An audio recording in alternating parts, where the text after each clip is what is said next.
So the bikes for our ride were Harley Davidson Heritage Softdale Classics. Now they've proved to be a great choice of machine for this ride. What I thought I'd do is I'd give a little bit of a tour of some of the best features, maybe a couple of the features that need some minor improvements if you're considering a journey like this.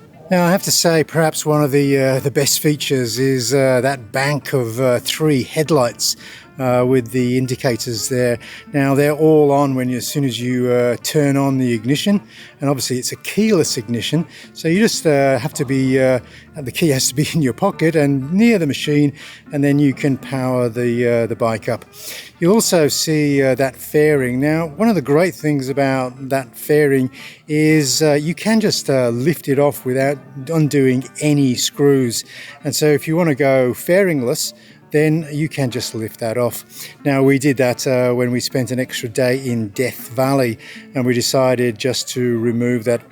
Perhaps one of the features that's not quite so good about the fairing is at speeds over 55 miles an hour, there is a little bit of buffeting, and so maybe a slight redesign on the top of that fairing would help reduce the buffeting, especially when you're wearing open face helmets. What you see here are the attachment points for the fairing.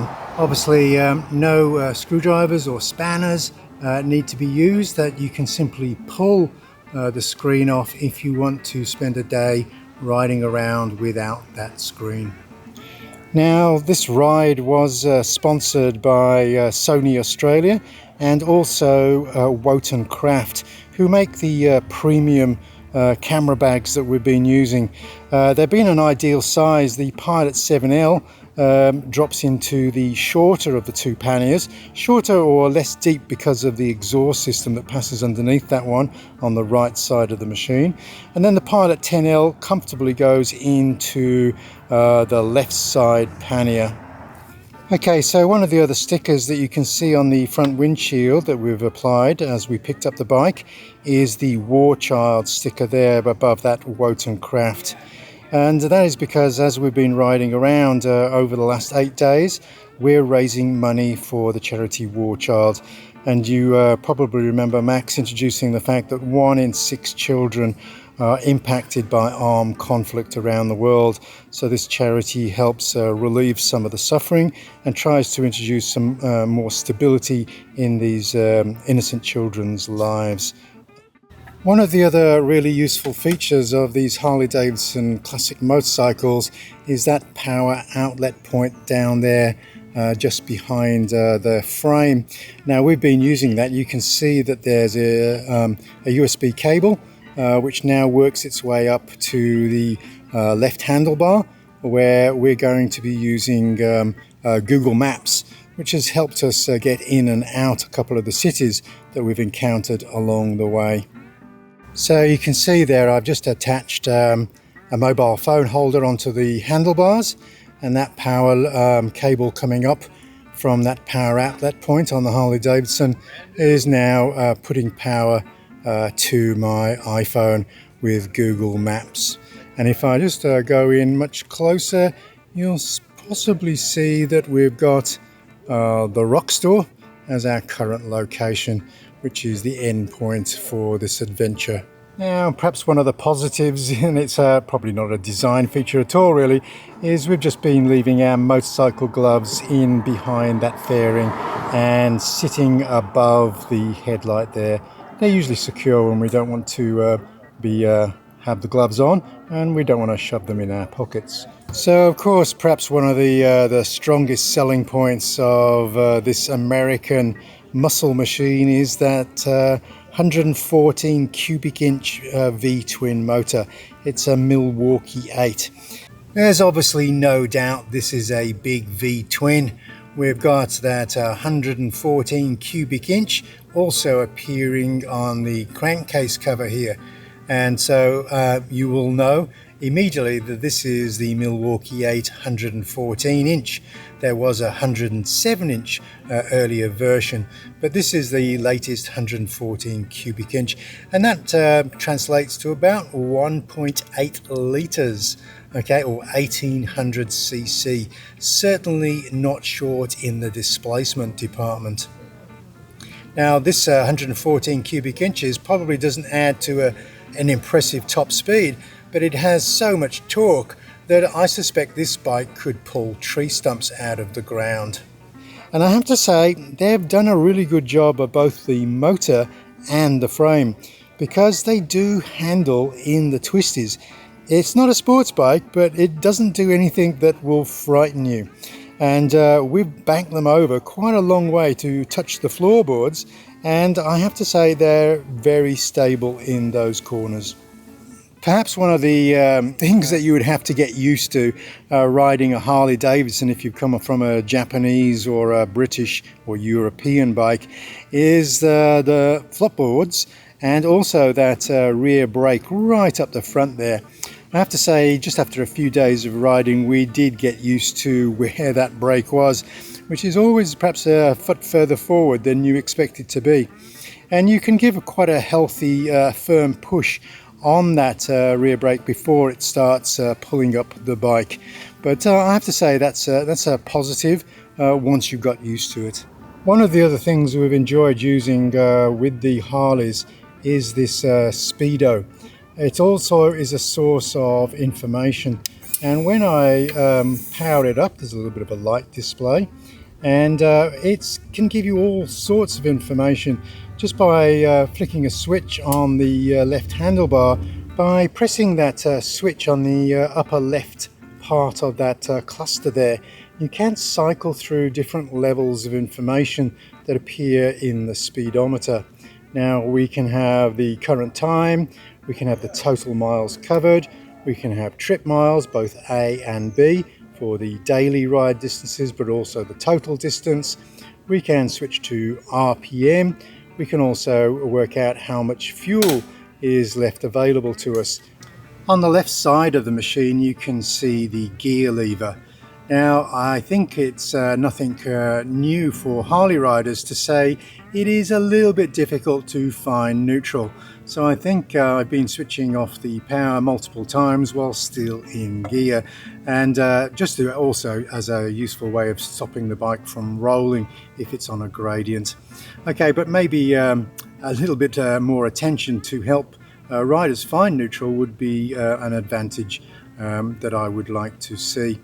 And another thing that I've actually don't mind is there's a huge clunk each time you change gear, not just going into first, but any gear.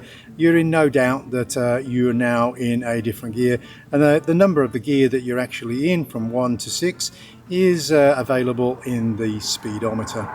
I have to say that this is probably another one of the advantages of the Harley Davidson Classic Softail, and that is its belt drive. No need to worry about whether you've got an oily chain. And as we've been riding in unsealed roads in very dusty conditions, obviously there's no issue with dust or grit getting into a chain drive. For lovers of chrome, this Harley Davidson Classic Heritage Softail has plenty of it.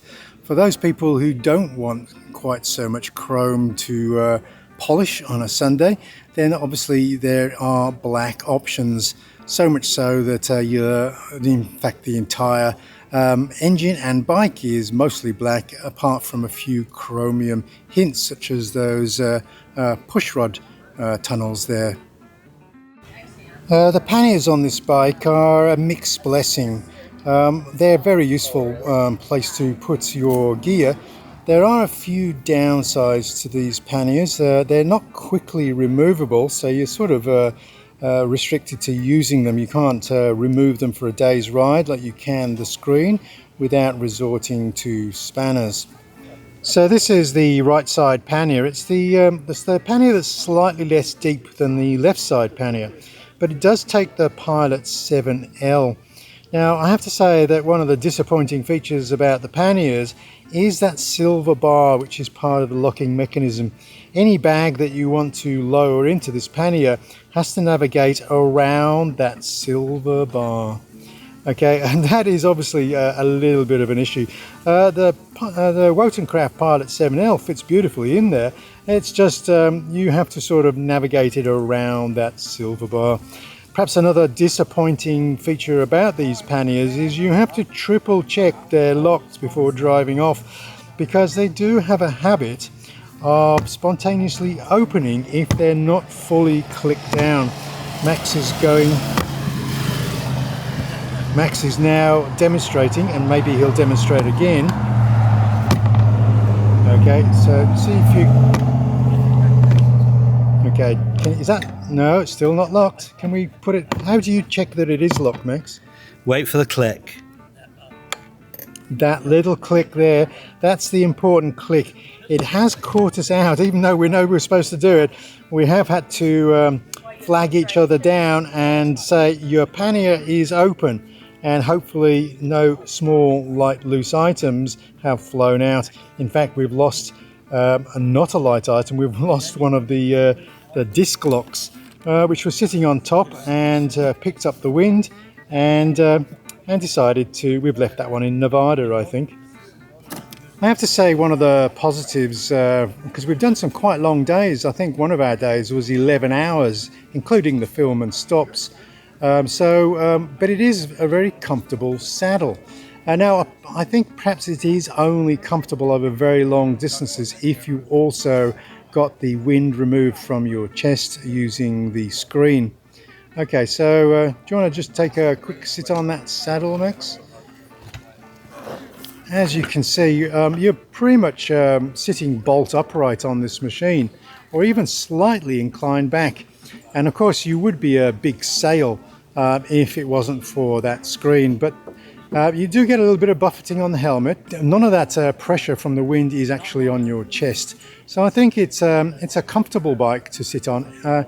Just perhaps a little bit of a care and attention needs to be spent on the top of that screen, just to displace the wind a little bit away from our open face helmets. Well, perhaps one of the other advantages of the bikes that we hired from Eagle Rider is we weren't expecting this. I don't think it's a standard, it's an extra, but we do have that sissy bar, which we haven't been using. But more importantly, we are using that rack. We couldn't quite squeeze everything in the 4 panniers, so we have one canvas bag just strapped to that rack. Now this rack is a positive rather than negative in if you do want to just lighten the bike by removing the screen, you can also remove the rack without any spanners or screwdrivers.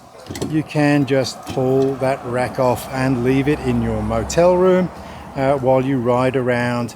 So the only thing that I would possibly like to see is if we can move the screen and the rack, why not those panniers? The 2 bikes that we hired from Eagle Rider are identical except for the finish. I've been riding the one with all of the chrome, and Max has been riding the one with the black finish. Now almost everything that is chrome on my bike is black on Max's, perhaps with the exception of those push rods, which are chrome, and also the edges of the fins, which are clean silver aluminium, but not chrome. Okay, so you can see the black extends to the exhaust pipe. I'm not too sure whether that's an oil tank or just a cover on the left side, but that's black as well.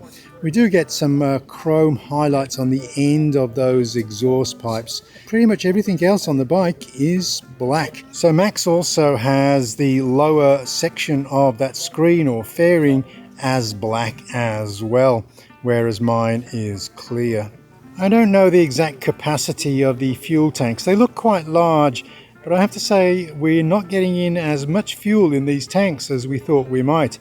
Even when the remaining miles are probably down to 30 or so, we're only managing to squeeze in about 4 gallons into these petrol tanks. It's not bad. I mean, if you've been a couple of 100 miles, you're probably ready to get off the bike anyway. But just wanted to point out that these petrol tanks are perhaps not as spacious as they look. One of the things you can see over the air intake or air cleaner on the side of Max's bike is it does have a little rain cover. Now, it hasn't been raining. Max has left this rain cover on, but it is something that you can either put on or take off. When we hired our bikes from Eagle Rider, some of the bikes don't have them available, but they don't seem to worry about supplying you with one of those covers if your rental doesn't have that option. And my bike has lost its rain cover already from a previous owner, so we're riding one with rain cover, one without. So one of the other slightly Harley Davidson-esque features is the right indicator is on the right handlebar and the left indicator is on the left handlebar.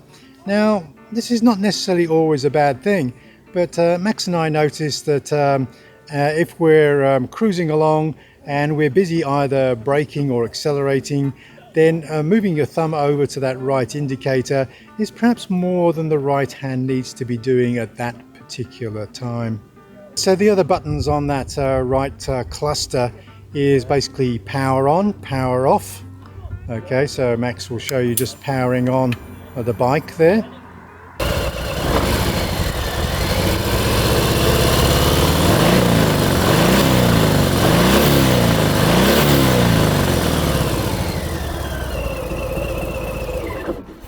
We started out very gently, very carefully. These are heavy bikes, you know. Yeah. And we got used to them, and then something snapped in Mark on the PCH, and he just opened it up and went for it. And we relived our youth. And I followed him, and we kind of went mad. So we've both touched the floorboards on the pavement or the tarmac or whatever you want to call it. Okay, so I'd just like to thank our sponsors, which are Sony Australia and also Wotancraft for the premium bags.